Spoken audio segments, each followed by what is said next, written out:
Hello everyone, hope you all are doing good. So as you all know कि आपकी MEd की date sheet आ चुकी है, ठीक है जी। और अब हम क्या है फिर से revision as it is start करेंगे। जो न्यू टॉपिक्स हैं, मतलब जो टॉपिक्स रहते हैं जिनके नोट्स मैंने आपको प्रोवाइड करने हैं, आप डेली के डेली मैं आपको वो नोट्स प्रोवाइड करती जाऊँगी और आप भी साइड बाय साइड रिवीजन करते रहिएगा, क्योंकि अभी 16 से आपके एग्ज़ाम स्टार्ट हो रहे हैं। And all the very best for your exam. So now let's start. इससे पहले हमने किया था एक क्रिटिकल एनालिसिस की थी एक ग्रेट थिंकर की जिनका नाम था पॉलो फ्रायर। आपको याद होगा पॉलो फ्रायर पे मैंने नोट्स प्रोवाइड किए थे, ठीक है। अब हम आते हैं नेक्स्ट थिंकर पे जिनका नाम है जॉन ड्यूई, ठीक है। ये थिंकर्स बहुत इंपॉर्टेंट है। देखिए 5 तरह के थिंकर्स हैं आपके सिलेबस में यूनिट 1 में, ठीक है जी। आपको पता ही होगा एमएड के सेकेंड सेम में जो प्रोसेस ऑफ एजुकेशन है आपका, तो उसमें क्या है, पहला ही जो यूनिट है उसमें ग्रेट थिंकर्स की बात की गई है। 5 थिंकर्स है उसमें से ये सेकंड थिंकर है जो हम कर रहे हैं। इससे पहले हमने पोलो फ्रायर किया था, ठीक है। थोड़ा ध्यान रखिएगा साइड बाय साइड। तो स्टार्ट करते हैं जॉन ड्यूई। तो जो जॉन ड्यूई थे उनका मेन एम, जो अगर मैं आपको बहुत ही सिंपल वर्ड्स में बताऊं तो ये चाहते थे कि जो एजुकेशन है वो सारी क्या हो, चाइल्ड सेंटर्ड हो। चाइल्ड सेंटर्ड आप सबको पता होगा कि चाइल्ड सेंटर्ड क्या होता है, कि बच्चे को सेंटर में रख के टीचर उसको ध्यान में रख के उसकी नीड्स को ध्यान में रखते हुए बच्चों को पढ़ाए, बच्चों की जो नीड्स हैं उनको फुलफ़िल करे।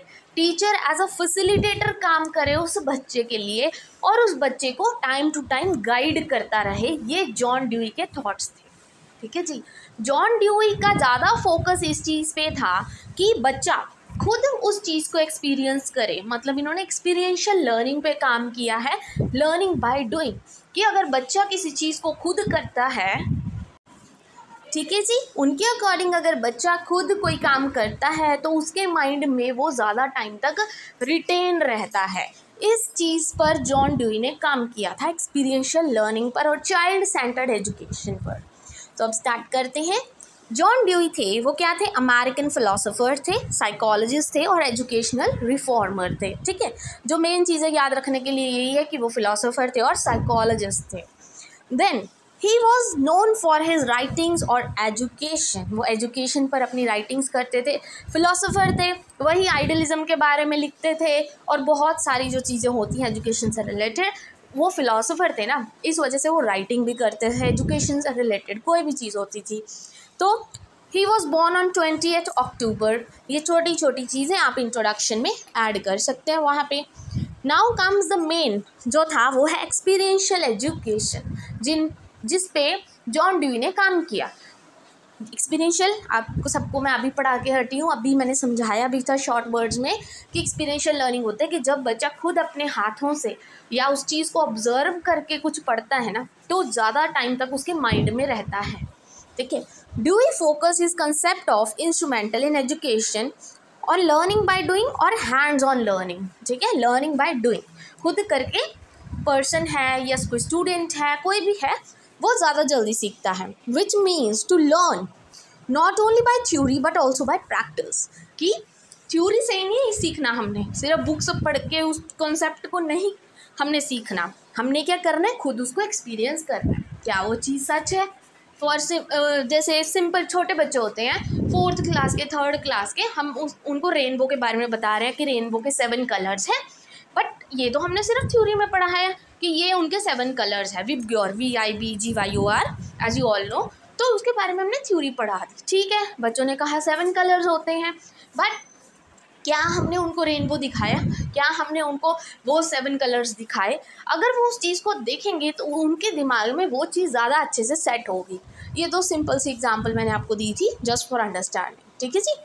देन इंस्ट्रूमेंटलिज्म होता क्या है, ये थ्योरी होती है एक नॉलेज की जो ड्यूई ने क्रिएट की थी, ठीक है, जिसमें जो आइडियाज़ है are seen to exist primarily as a instrument for the solution of the problem encountered in the life. उनके अकॉर्डिंग ये जो होता है ना, लर्निंग बाय डूइंग, खुद करोगे, एक्सपीरियंस करोगे तो उस पर्सन में वो एबिलिटी आएगी कि वो अपनी क्या है प्रॉब्लम्स को खुद सॉल्व कर सकेगा। इस वजह से उन्होंने एक्सपीरियंशियल लर्निंग पे काम किया था, ठीक है। ये इनका मेन मोटिव था।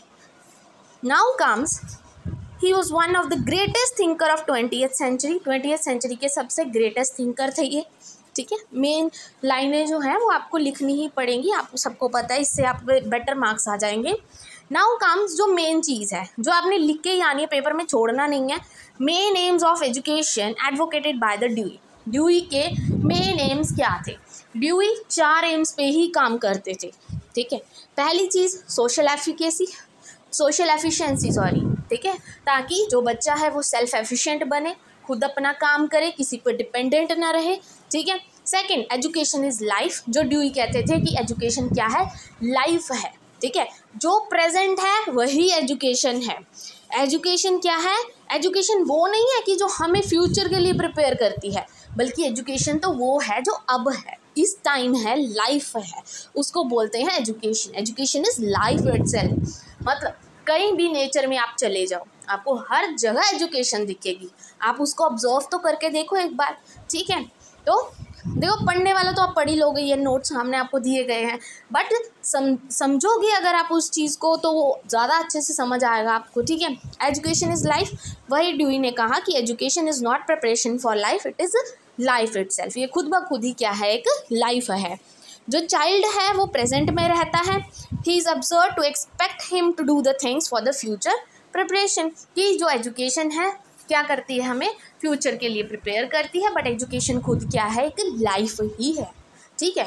चारों तरफ देखोगे, हर तरफ तुम्हें एजुकेशन दिखेगी। तुम ऑब्जर्व तो करके देखो, खुद एक्सपीरियंस तो करके देखो उस चीज़ को। कहीं ना कहीं से हमेशा हमें कुछ ना कुछ सीखने को मिलता है।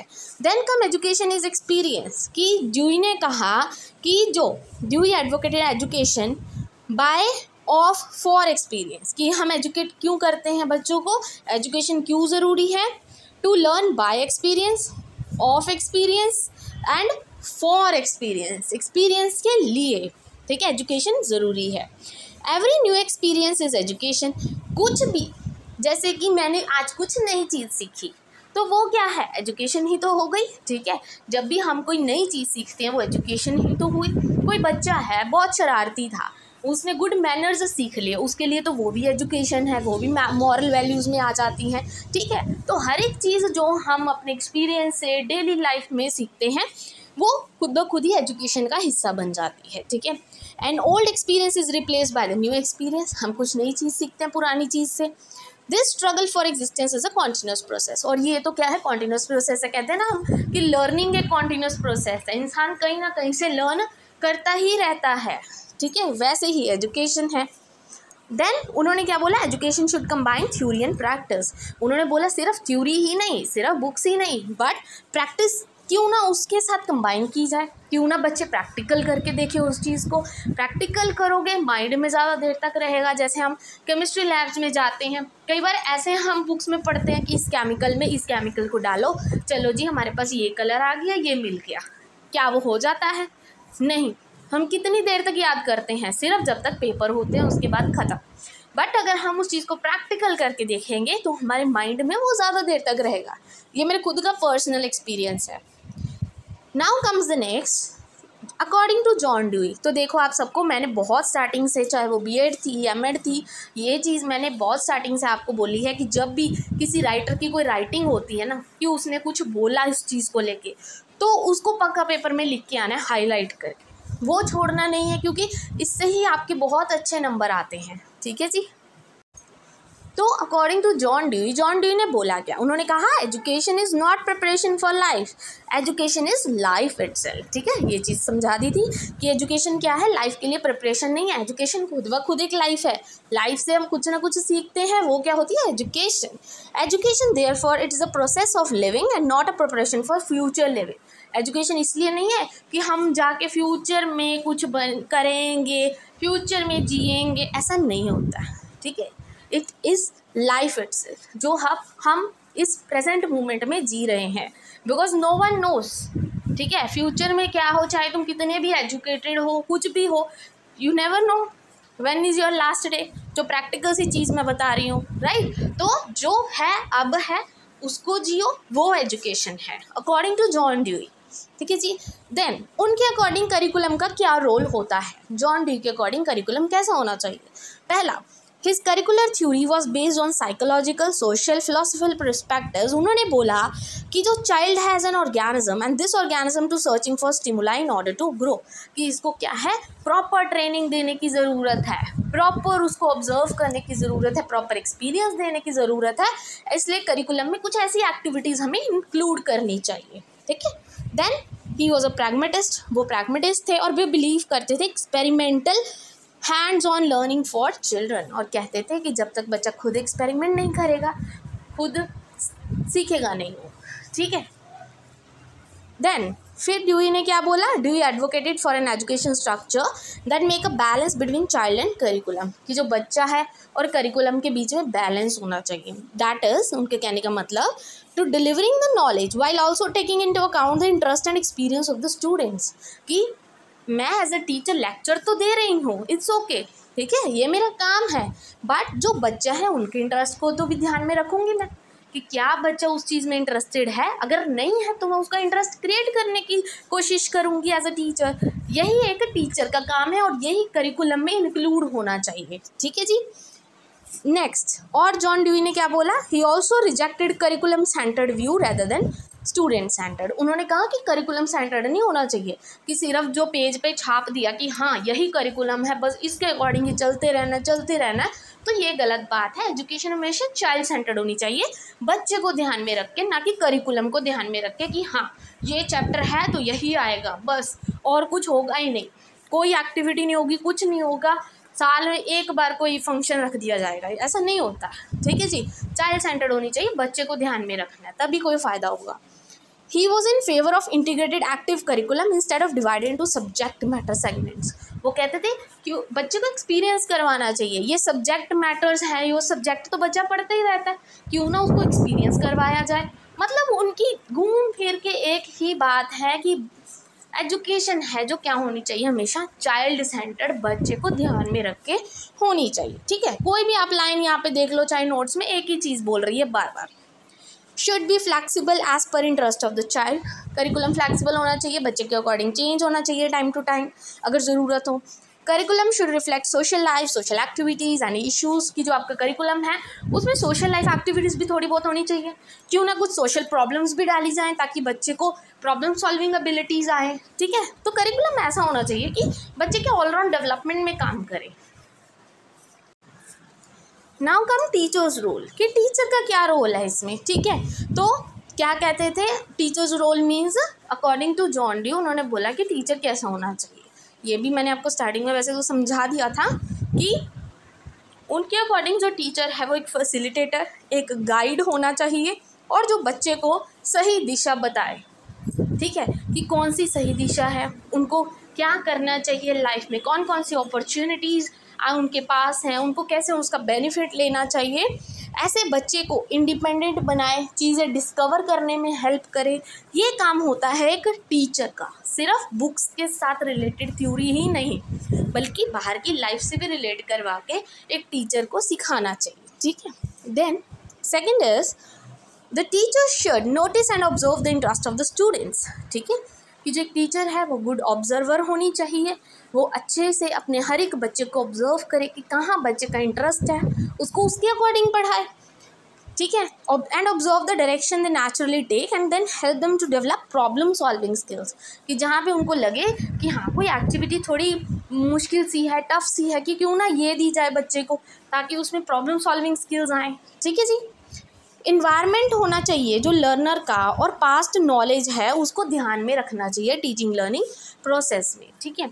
कई बार क्या होता है, किसी का इकोनॉमिक बैकग्राउंड थोड़ा ठीक ठाक होता है, उसकी वजह से भी बच्चा कई बार हेजिटेट कर जाता है, तो एक टीचर को ये सब चीज़ें भी थोड़ा ध्यान में रखनी चाहिए कि क्यों ना उस बच्चे को भी इन्वॉल्व किया जाए, उसका इन्वायरमेंट ही अच्छा बनाना चाहिए, ग्रुप एक्टिविटीज़ करवानी चाहिए, हर एक बच्चे को इन्वॉल्व करना चाहिए, हर एक को एक्सपीरियंस करवानी चाहिए वो चीज़, ठीक है. तो ये काम सारा एक टीचर का होता है.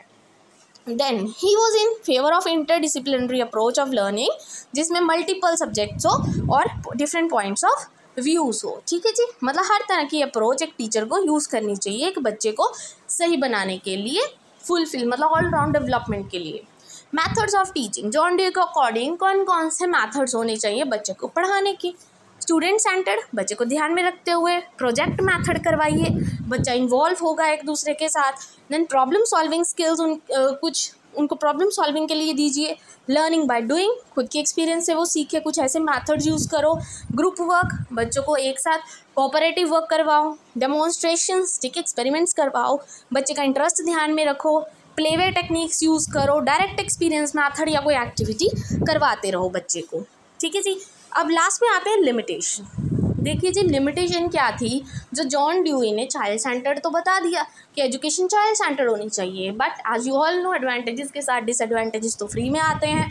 तो बस वैसे ही ये काम है कि इसकी भी लिमिटेशन है कि जो ये प्रोजेक्ट मेथड है ना, ये बहुत ज़्यादा एक्सपेंसिव और टाइम कंज्यूमिंग है।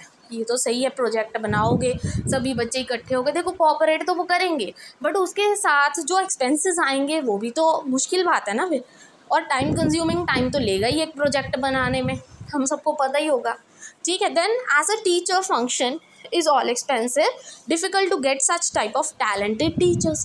टीचर्स की भी कमी है, टीचर्स की कमी नहीं है, टैलेंटेड टीचर्स की कमी है, जो बहुत ही मतलब अपनी शिद्दत से जैसे बच्चे को पढ़ाएं ना, क्योंकि आजकल तो एज यू ऑल नो कि ये चीज़ होती है, जहाँ सैलरी ज़्यादा हम तो वहाँ पे ही लगेंगे, ठीक है। सबका ही यही होता है, मेरा खुद का भी यही है, ठीक है, किसी का भी होगा। तो यही चीज़ बस ध्यान में रखते हैं, और वो जो चीज़ होती है ना, जो एज अ टीचर हमें करनी चाहिए, हम उस चीज़ से भटक जाते हैं, तो ये एक लिमिटेशन आ जाती है। Last is the knowledge attend bye students in project method is very slow.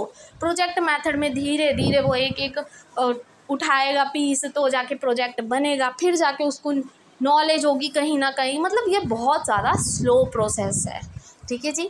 And I hope today's video is useful for you. अगर आपको वीडियो अच्छी लगी हो then please don't forget to like and subscribe my channel. Thank you very much.